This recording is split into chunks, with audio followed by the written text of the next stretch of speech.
Bom dia, saudações povo de Deus. Estamos aqui na residência do nosso reverendo Pedro Justino para saber e desvelar algumas verdades sobre aquilo que é a mensagem do tempo do fim.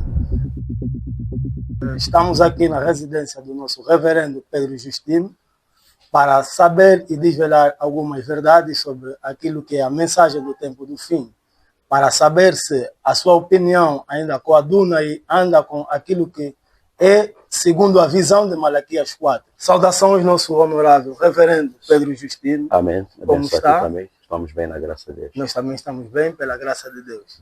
Como já dissemos a princípio, viemos até a residência do nosso reverendo para buscar algumas inquietações e salvaguardar aquilo que é a visão de segundo Malaquias 4. Gostaria de saber como o próprio reverendo tem visto o desenrolar daquilo que é a mensagem do tempo do fim nos dias de hoje. Muito obrigado pela vossa presença. Desde já gostaria que tivéssemos uma pequena palavra de oração para depois nós entrarmos diretamente na palavra de Deus. Sim, vamos orar, fechamos os nossos olhos. Senhor grande Jeová, pedimos perdão dos nossos pecados. Abençoa a presença dos teus filhos, abençoa essa emissão. Todos aqueles que vão vir sejam abençoados, sejam curados, sejam salvos. Em nome de Jesus Cristo pedimos. Amém. Amém. Como já tínhamos frisado antes, a nossa visita é de caráter 100% evangélico para saber, né, qual é o parecer do nosso reverendo de acordo com aquilo que é o desenrolar da mensagem do tempo do fim em Angola. Né? Já agora, como é que o reverendo tem visto o desenvolvimento da mensagem em Angola? Bom, agradecemos a Deus, conforme falamos no princípio. Vocês sabem que nós tivemos a guerra em Angola durante muito tempo e a mensagem já era pregada. E hoje, já há quase mais de 20 anos, o país tem paz e a mensagem tem sido pregada em maior amplitude.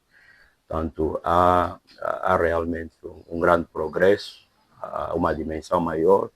As igrejas têm se espalhado à volta de todo o país e é normal, é uma inquietação nossa com que o Evangelho seja pregado com pudor, da forma conforme a Bíblia profetizou, que haverá luz no tempo de entardecer, é conforme o profeta de Malaquias 4, um profeta que vem desvendar todos os mistérios, que a palavra seja pregada com toda a claridade. Essa é a nossa inquietação.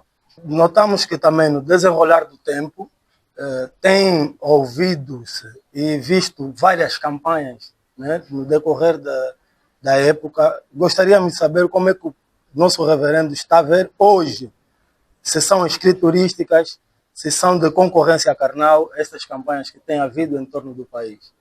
Bom, as campanhas estão alinhadas com a palavra de Deus, de uma forma geral, porque a grande comissão, em Marcos 16, a Bíblia diz: ide a todo mundo pregar o Evangelho.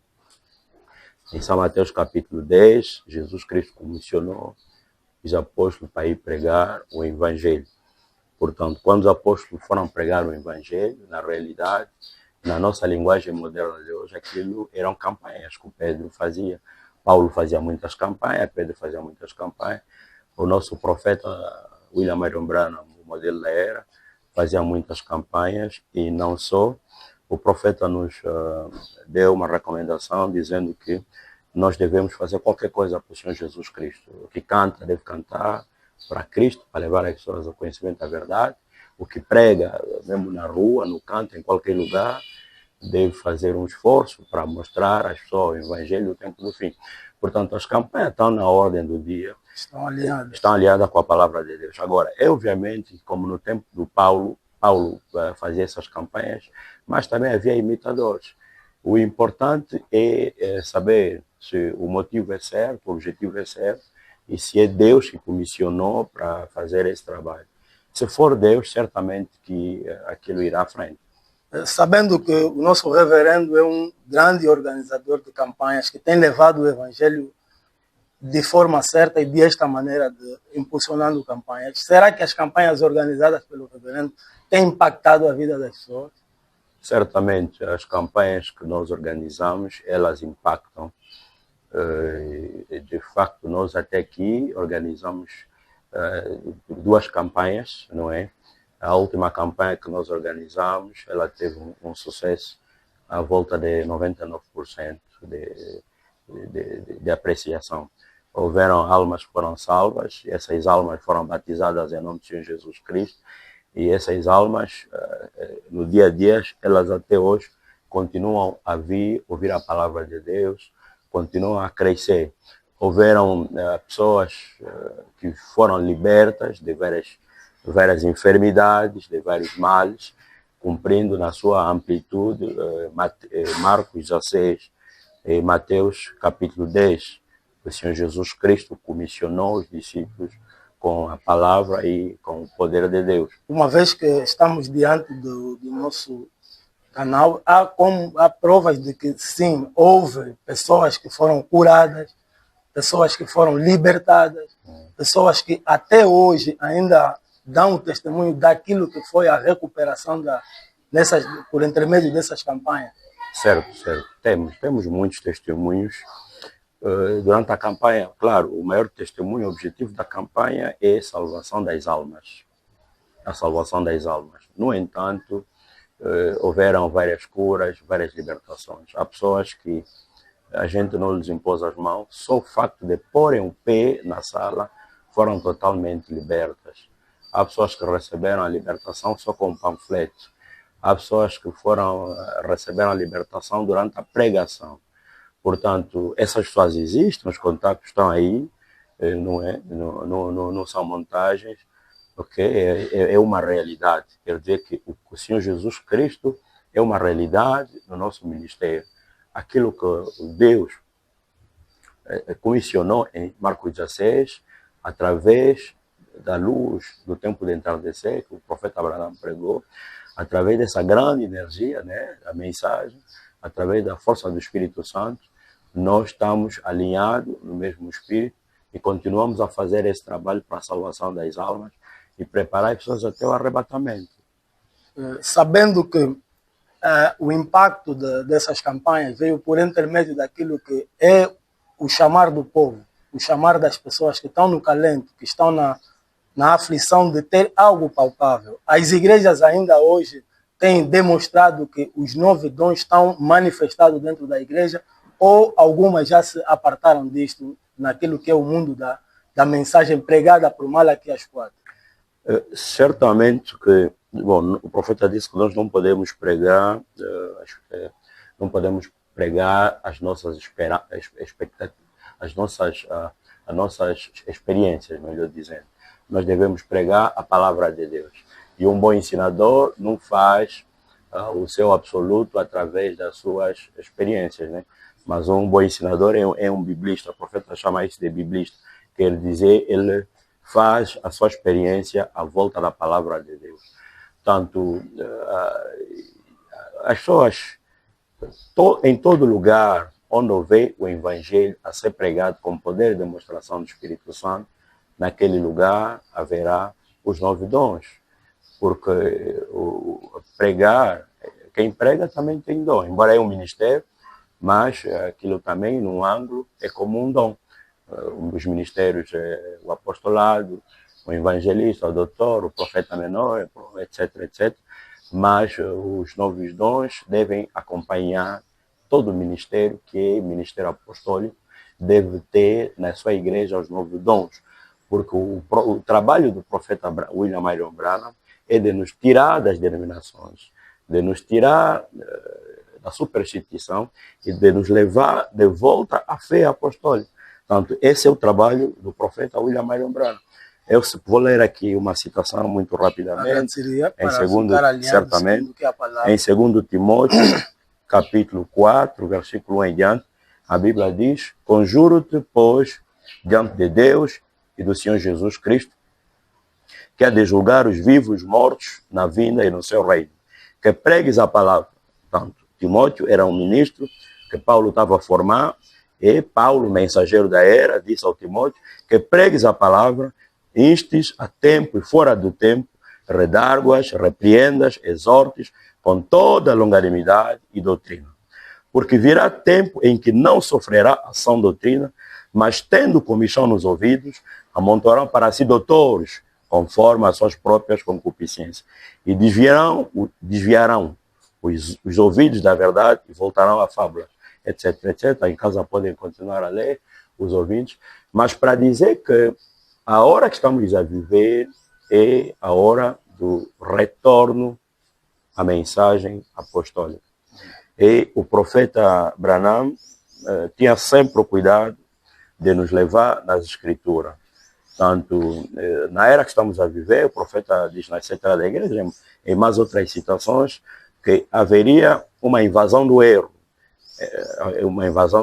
tal como foi no tempo do Paulo. Já agora, sublinhando isso que o nosso reverendo está a dizer, há uma pergunta que tenta alinhar com aquilo que é a explanação do reverendo, sabendo que o reverendo é um guardião daquilo que são a fé apostólica, na sua maioria. Quais são os sinais que uma igreja, né, possa mostrar que está desalinhada da visão apostólica segundo o profeta? Bom, o primeiro sinal é quando uma igreja nega o mensageiro da era, porque a visão apostólica começou com os apóstolos, por isso é que é visão apostólica.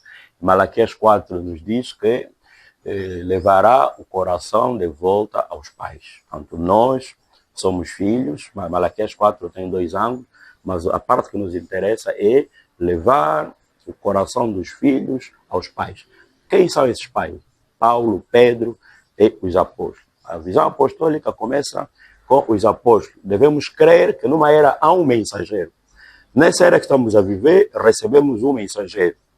E esse mensageiro não foi numa montanha orar e tornou-se profeta, não. É uma graça. Portanto, o profeta Branham é um americano de origem irlandesa, não é? Os seus pais, os seus avós eram imigrantes lá na América, irlandeses, e eram totalmente bêbados. Eram delinquentes, etc, etc. Mas Deus agradou-se dentro daquela família, de pai delinquente, de pai bêbado, trouxe o maior profeta dos nossos tempos, desde o tempo de Enoque até hoje. Quer dizer, portanto, o profeta Branham é o profeta da era que estamos a viver. A primeira característica que uma igreja está alinhada com a palavra quando recebe na totalidade o profeta. Porque Deus fala através do homem em cada era. Na era de Paulo, o Paulo disse em Gálatas capítulo 1, versículo 8, qualquer um que pregar uma mensagem diferente dessa que eu prego, seja que esteja no céu, ao lado do Jeová de Deus, ao lado do Senhor Jesus Cristo, seja que esteja na terra ou no inferno, seja anátema. Portanto, é a lei de Deus, a boca de Deus é o homem, a palavra vem ao homem. Jesus Cristo era a palavra. William Branham não é a palavra veio a William Branham. É a primeira coisa. E a segunda coisa, o profeta está nos dizendo, etc. da igreja, que a verdadeira igreja sempre vai querer encostar o padrão da igreja de Paulo. É uma igreja que vai batizar em nome do Senhor Jesus Cristo. É uma igreja que vai pregar a monogamia, quer dizer, um homem, uma mulher, um homem. É uma igreja que pregará a vinda de Jesus Cristo, segundo Tessalônica, tanto o alarido, a voz, a trombeta de Deus em primeiro lugar, depois os mortos em Cristo ressuscitam e depois a vinda de Cristo. É uma igreja que pregará a santidade. É uma igreja que não fará compromisso com a palavra de Deus. Portanto, não se vai virar a extravagância. O apóstolo Paulo era um apóstolo que tinha o poder, tinha a palavra de Deus, mas era um homem muito simples. Igualmente, William Branham era um homem muito simples. Portanto, são algumas características que nós podemos ver que essa igreja está aliada com a palavra de Deus, essa igreja está desaliada com a palavra de Deus. Então, também eu posso adicionar uma outra característica. É uma igreja que não contará com outros poderes, conforme James e Jambres tentaram no tempo de Moisés, mas contará simplesmente com o sangue de Jesus Cristo para fazer o trabalho divino. concernente àquilo que debruçou o nosso referendo, mostra que esta igreja tem que estar baseada naquilo que são os pontos que a igreja apostólica carregava, e essa igreja tem que dar frutos positivos. Fruto esse que é o homem que sai de um lado apostado para um lado certo, né? Quais as características de um verdadeiro adorador dentro dessa igreja, segundo a visão de Malaquias 4? Sabendo que ele recebe, ele tem que mostrar a postura certa, não é errado, porque ele está de acordo com aquilo que é a igreja certa. Bom, você sabe, o homem foi feito para adorar. O profeta Abraão está a dizer, Deus pôs a sede dentro do homem e Satanás perverteu a sede dentro do homem. Desde o Gênesis, o homem sempre procurou adorar. Vamos ver, Abel, Caim tentaram adorar a Deus. Mas onde é que houve a linha de demarcação? A linha de demarcação, nos primeiros adoradores, foi que Abel tinha a palavra, o desejo de voltar na redenção. Caim também tinha esse desejo. Mas a adoração do Abel foi confirmada. A coluna de fogo desceu, ou agradou-se. Portanto, Deus desceu na adoração de Abel, porque a adoração dele era em espírito e em verdade. Em São João 4, nós vimos que Jesus Cristo disse à mulher, vocês adoram que não sabem, vocês adoram em vão. A mulher disse, mas como adoramos em vão? Jesus disse, a verdadeira adoração, ou o Pai procura os adoradores que adoram em espírito e em verdade.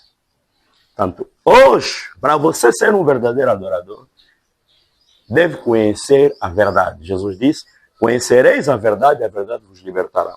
Quando você nega o mensageiro da era, não tem adoração possível para ti. És um falso adorador. Ou és um adorador metade. Quando você nega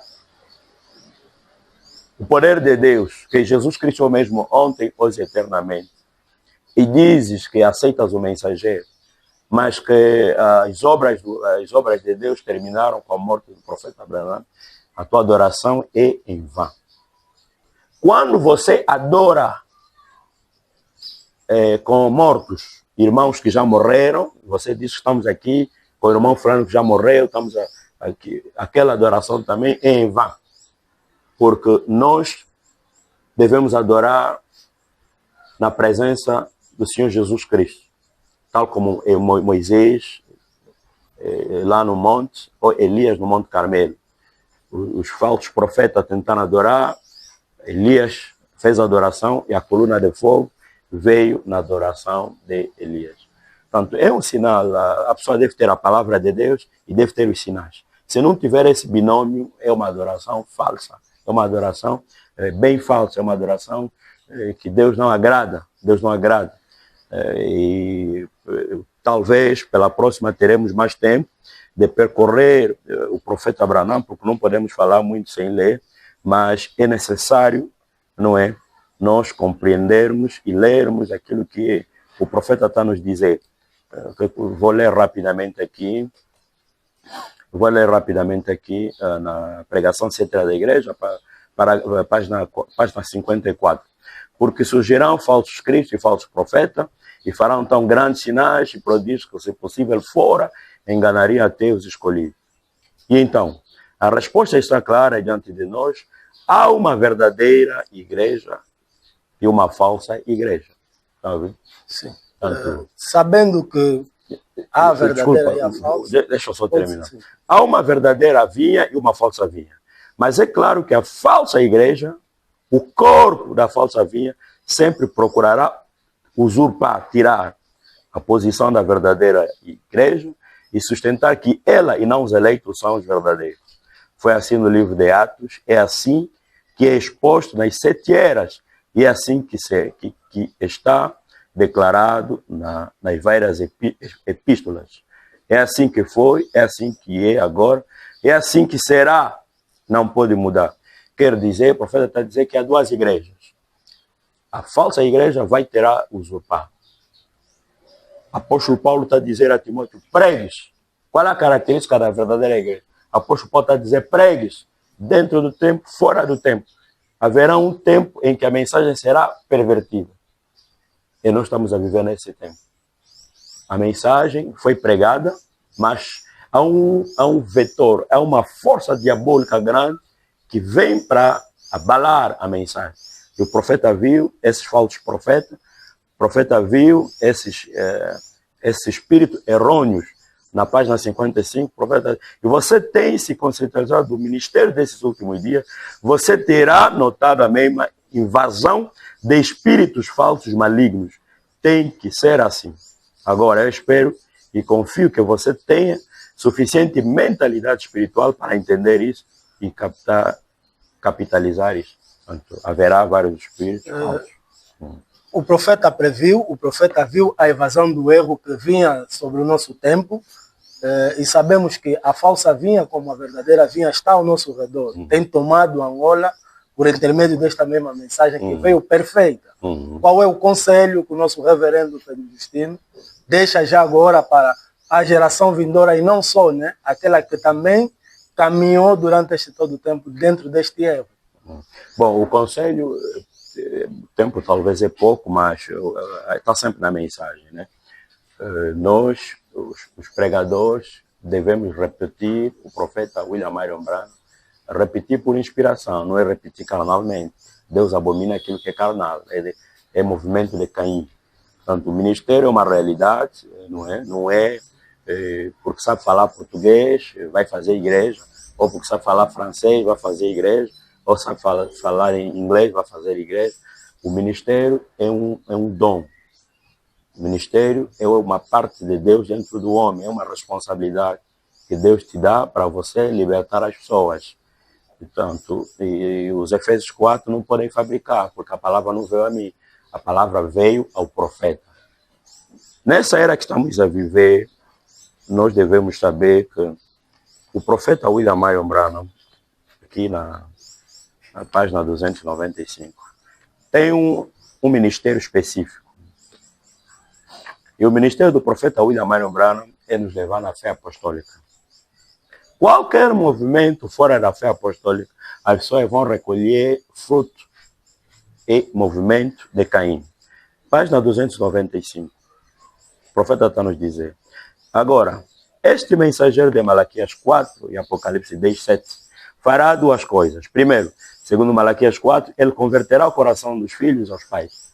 Portanto, o profeta vem para nos levar na fé apostólica. Irmão Branham não veio para nos levar na doutrina do zodíaco, ou da pirâmide, ou dos pentagramas, ou da poligamia, ou de os mortos já ressuscitaram, nas falsas doutrinas. Não. O profeta é a continuidade da Bíblia. William Branham é um Paulo moderno. O profeta está a dizer, vocês que escutam as cassetes, não creem que eu prego o zodíaco como doutrina, etc. Eu quero na Bíblia. William Branham é um profeta da Bíblia. Portanto, o conselho que estamos a dar é para que as gerações passadas continuem com a mensagem dentro da Bíblia, aquilo que o profeta disse, dentro da santidade. As gerações vindouras possam se identificar na mensagem. E a coluna vertebral da mensagem é a doutrina. Portanto, a doutrina não é para nós lutar ou nos dividir, mas deve haver um pastor, que se diz pastor, que não saiba resolver um problema de casamento e divórcio, ainda não é pastor. Um pastor que se diz pastor, que não possa discernir o objetivo e o motivo da vida de William Branham, ainda não é pastor. Vai levar esse povo no abismo. A Bíblia diz, se dois cegos se conduzirem, ambos cairão no buraco. Devemos saber qual é o ministério de William Branham. Levar a fé apostólica, revelar os 7 trovões, os mistérios ocultos. Está aqui tudo isso na página 295. Secretária da Igreja, podem ler nas vossas casas. É esse o objetivo da mensagem. Muito obrigado pela recepção, muito obrigado pela palavra partilhada.